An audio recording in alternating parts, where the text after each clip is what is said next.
ओम नमः शिवाय। हर हर गंगे, जय जय गंगे। प्रेम से बोले शंकर भगवान की जय। बोलिए श्री गंगा माता की जय। प्रिय भक्तजनों, आज गंगा दशहरा के दिन आइए सुने गंगा अवतरण की बड़ी ही दुर्लभ पौराणिक व्रत कथा, जिसे आप सभी भक्तगण सच्ची श्रद्धा भाव तथा पूरे प्रसन्न चित्त मन से पूरा अवश्य सुनिए। और अभी तक आपने कथा को लाइक नहीं किया तो लाइक अवश्य कर दें। यदि आप भोलेनाथ को सच्चे हृदय से मानते हैं तो कमेंट में ओम नमः शिवाय हर हर गंगे अवश्य लिखें। मैं भगवान भोलेनाथ माता गंगा से प्रार्थना करती हूँ कि जो भी मनुष्य इस कथा को सुन रहा है उसके घर में सुख समृद्धि बनाए रखना, उसके सभी पापों को नष्ट कर देना। जय हो गंगा माँ। तो आइए कथा को शुरू करते हैं।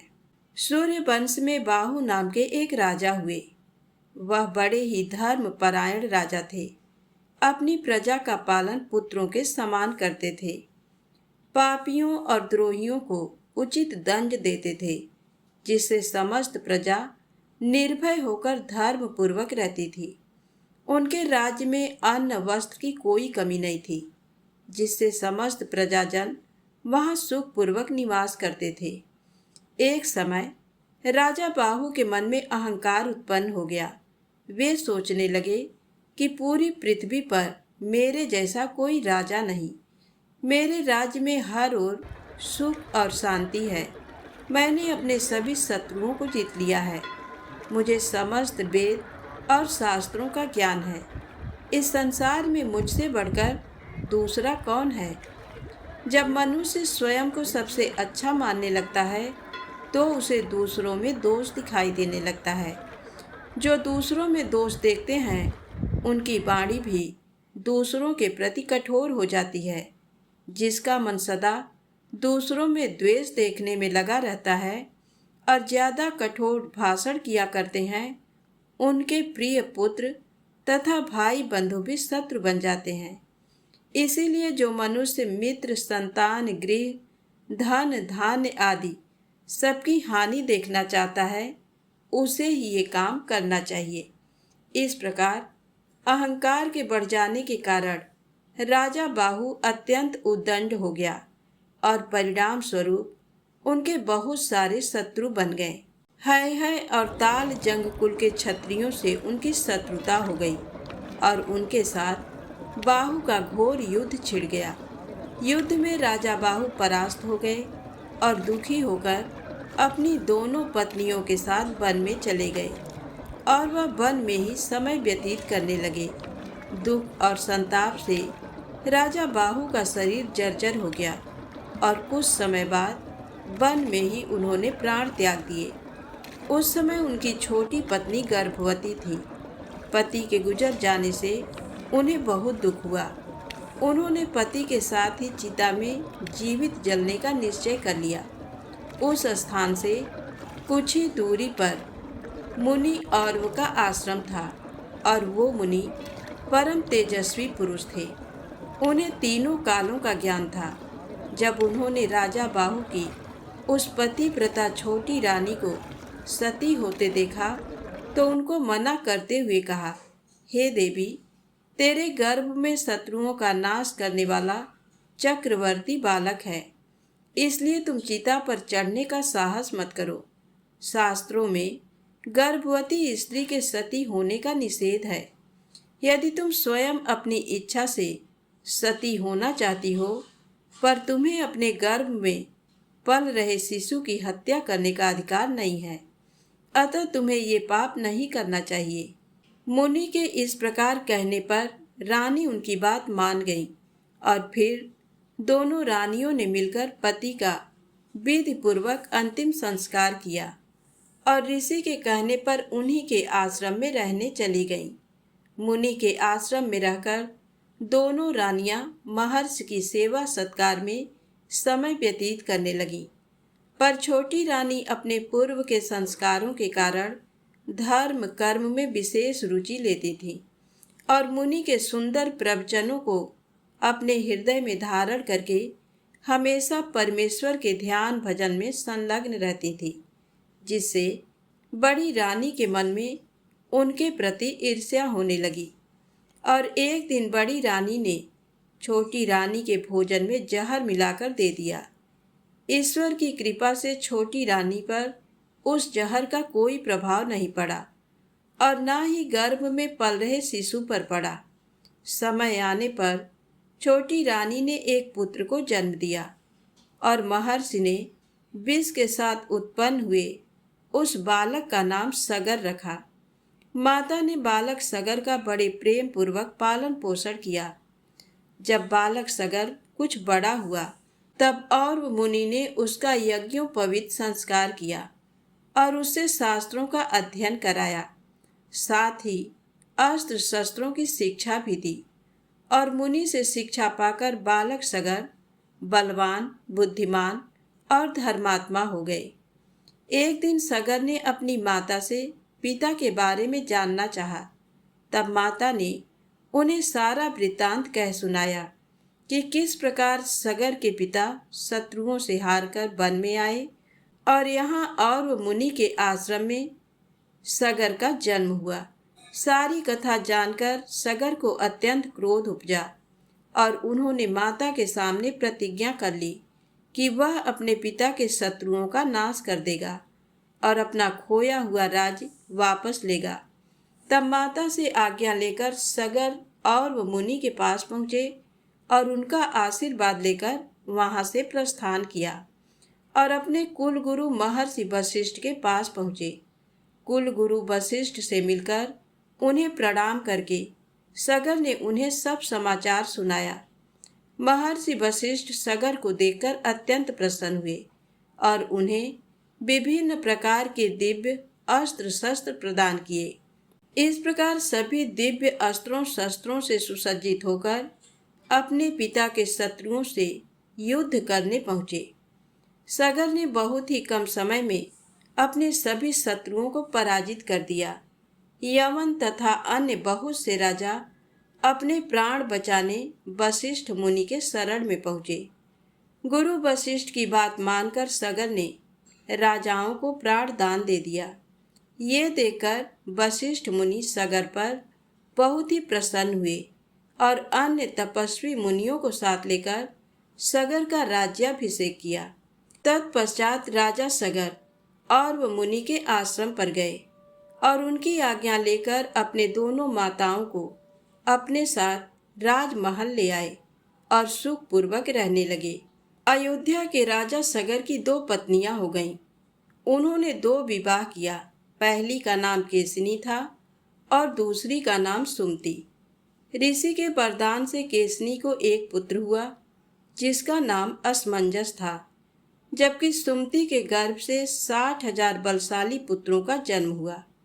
एक बार गोकर्ण तीर्थ में राजा सगर ने अश्वमेध यज्ञ का आयोजन किया। राजा इंद्र ने सोचा यदि राजा सगर ने अश्वमेध यज्ञ कर लिया तो शायद वे इंद्रासन पर भी कब्जा कर सकते हैं। इसीलिए इंद्रदेव ने राजा के अश्व को चुरा लिया और अश्व की खोज में राजा सगर ने अपने 60,000 पुत्रों को भेजा। इन पुत्रों ने 60 योजन भूमि खोद डाली, जिससे सागर या समुद्र की उत्पत्ति हुई। पृथ्वी को खोजने के क्रम में सगर के 60,000 पुत्रों ने अश्वमेध यज्ञ के घोड़े को पाताल में देखा। वह घोड़ा भगवान विष्णु के अवतार कपिल मुनि के आश्रम में घास चर रहा था। इंद्र ने उस घोड़े को चुराकर वहीं पर छुपा रखा था। सगर के पुत्रों ने कपिल मुनि के साथ अभद्र व्यवहार किया। तब ध्यानस्थ मुनि ने अपनी आंखें खोली और सगर के पुत्रों को अपने हुंकार से भस्म कर दिया। अब इधर समय व्यतीत होने लगा। जब राजा सगर के 60,000 पुत्र वापस नहीं आए तो राजा सगर ने अपने 60,000 पुत्रों की खोज में अपने पौत्र अंशुमान को भेजा। अंशुमान ने जब अपने चाचाओं की राख देखी तो वह द्रवित हो गया। ब्रह्मा जी ने अंशुमान से कहा, देवी गंगा को आकाश से पृथ्वी पर उतारने का यत्न करो। वही सगर के 60,000 पुत्रों को मुक्ति प्रदान करेंगी। राजा अंशुमान गंगा को आकाश से पृथ्वी पर लाने के लिए तपस्या नहीं कर सके। उनके पुत्र राजा दिलीप ने भी प्रयास किया, लेकिन वह भी असफल रहे। राजा दिलीप के पुत्र राजा भगीरथ ने गंगा को पृथ्वी पर उतारने के लिए कठोर तपस्या की। भागीरथ की तपस्या से प्रसन्न होकर ब्रह्मा जी गंगा को पृथ्वी पर जाने की अनुमति दे दी। लेकिन गंगा ने कहा, आकाश से पृथ्वी पर उतरने के क्रम में उनके प्रवाह को संभाल पाना असंभव होगा। ये कार्य भगवान शिव के बिना संभव नहीं है। राजा भगीरथ ने भगवान शिव को भी अपनी कठोर तपस्या से प्रसन्न किया। भगवान शिव ने गंगा को अपनी जटाओं में उतारने का निर्णय कर लिया। जब गंगा आकाश से शिव की जटाओं में उतरने लगी तो उनके तेज को देखकर शिव ने उन्हें अपनी जटाओं में कैद कर लिया। राजा भगीरथ के द्वारा भगवान शिव की एक बार फिर पूजा करने के बाद भगवान शिव ने गंगा को बिंदु सरोवर के पास अपनी जटाओं से निकाल दिया। बिंदु सरोवर से गंगा की 7 धाराएं निकली। गंगा की जो 3 धाराएं पूर्व की ओर निकली उनका नाम जानवी, पावनी और नलिनी पड़ा। नलिनी नदी को ही आज हम ब्रह्मपुत्र नदी के रूप में जानते हैं। पश्चिम दिशा की ओर गंगा की 3 अन्य धाराएं निकली, जिनका नाम सुचिसीता और सिंधु पड़ा। दक्षिण दिशा की ओर स्वयं गंगा राजा भगीरथ के पीछे पीछे चली। मार्ग में गंगा के प्रवाह को देखकर तपस्वी महामुनि जन्हु क्रोधित हो गए, क्योंकि वे तपस्या कर रहे थे। गंगा के प्रभाव से उनकी तपस्या में विघ्न आ रहा था, तो उन्होंने गंगा को पी लिया। राजा भगीरथ के अनुरोध करने पर महामुनि जन्हु का क्रोध शांत हुआ और उन्होंने गंगा को अपनी कानों के छिद्र के रास्ते प्रवाहित कर दिया। इसी वजह से गंगा का नाम जानवी भी पड़ा। राजा भगीरथ के पीछे पीछे गंगा समुद्र तक आई और इसके बाद पाताल में प्रवेश कर गईं। पाताल में राजा सगर के 60,000 पुत्रों के राग को गंगा ने स्पर्श किया और उन सभी पुत्रों को स्वर्ग लोक की प्राप्ति हो गई।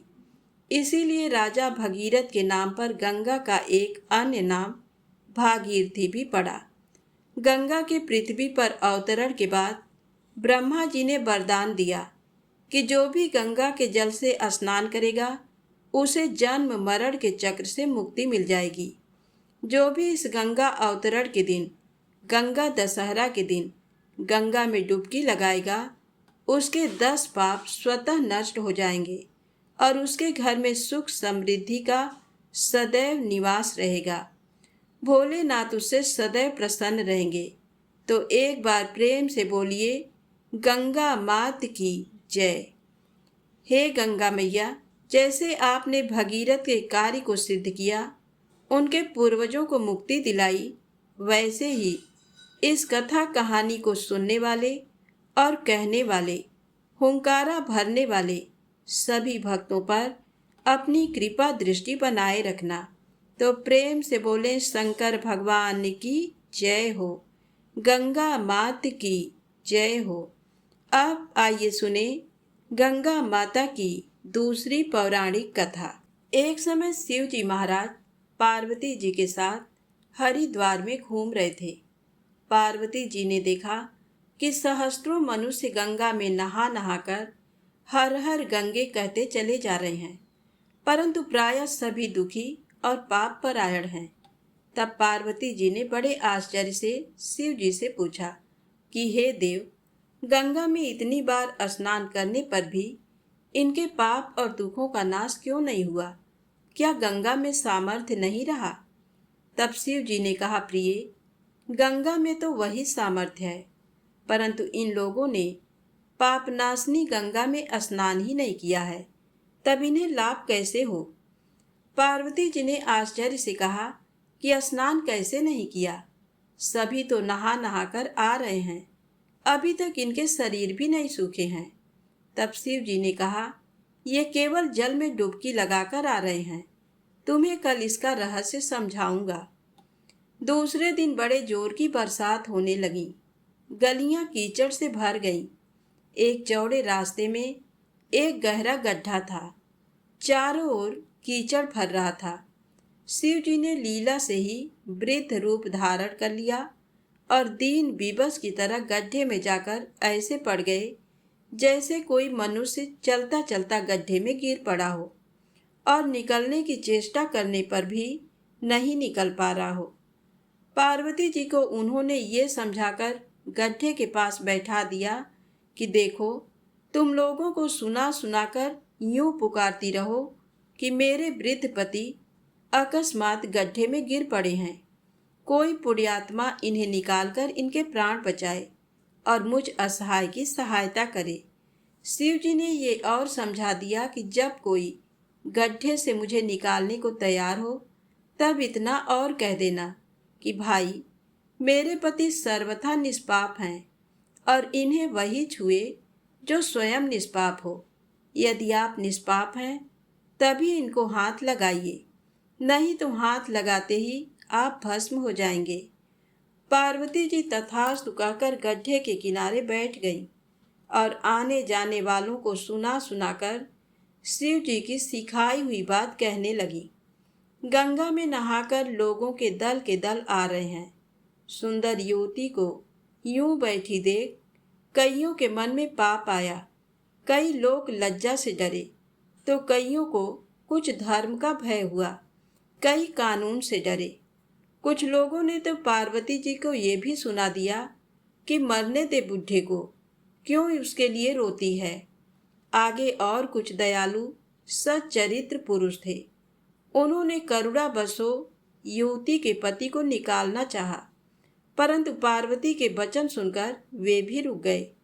उन्होंने सोचा कि हम गंगा में नहाकर आए हैं तो क्या हुआ, पापी तो हैं ही, कहीं होम करते हाथ न जल जाए। बूढ़े को निकालने जाकर इस स्त्री के कथनानुसार हम स्वयं भस्म न हो जाएं। किसी को साहस नहीं हुआ। सैकड़ों आए, सैकड़ों ने पूछा और चले गए। संध्या हो चली। शिव जी ने कहा, पार्वती, देखा आया कोई गंगा में नहाने वाला। थोड़ी देर बाद एक जवान हाथ में लोटा लिए हर हर गंगे करता हुआ निकला। पार्वती जी ने उसे भी वही बात कही। युवक का हृदय करुणा से भर आया। उसने शिव जी को निकालने की तैयारी की। तभी पार्वती जी ने रोक कर कहा कि भाई, यदि तुम सर्वथा निष्पाप नहीं होगे तो मेरे पति को छूते ही जल जाओगे। उसने उसी समय बिना किसी संकोच के दृढ़ निश्चय के साथ पार्वती जी से कहा कि माता, मेरे निष्पाप होने में तुझे संदेह क्यों होता है? देखती नहीं, मैं अभी गंगा नहाकर आया हूँ। भला गंगा में गोता लगाने के बाद भी कभी पाप रहते हैं? तेरे पति को निकालता हूँ। युवक ने लपक कर बूढ़े को ऊपर उठा लिया। शिव जी और पार्वती जी ने उसे अधिकारी समझकर अपना असली स्वरूप प्रकट कर उसे दर्शन देकर कृतार्थ किया। शिव जी ने पार्वती से कहा कि इतने लोगों में से इस एक ने ही गंगा स्नान किया है। इसी दृष्टांत के अनुसार जो लोग बिना श्रद्धा और विश्वास के केवल दम्भ के लिए गंगा स्नान करते हैं, उन्हें वास्तविक फल नहीं मिलता। परंतु इसका ये मतलब नहीं कि गंगा स्नान व्यर्थ जाता है। विश्वास के साथ किए गए गंगा स्नान का मिलता है वास्तविक फल। शिव जी ने कहा, मैं आपसे भली भांति निश्चित किया हुआ सिद्धांत कहता हूँ। मेरे वचन मिथ्या नहीं है कि जो मनुष्य श्रीहरि का भजन करते हैं वे अत्यंत दुस्तर संसार सागर को सहज ही पार कर जाते हैं। तो प्रेम से बोलें, शंकर भगवान की जय हो, गौरी माता की जय हो, गंगा माता की जय हो। हर हर गंगे, जय जय गंगे।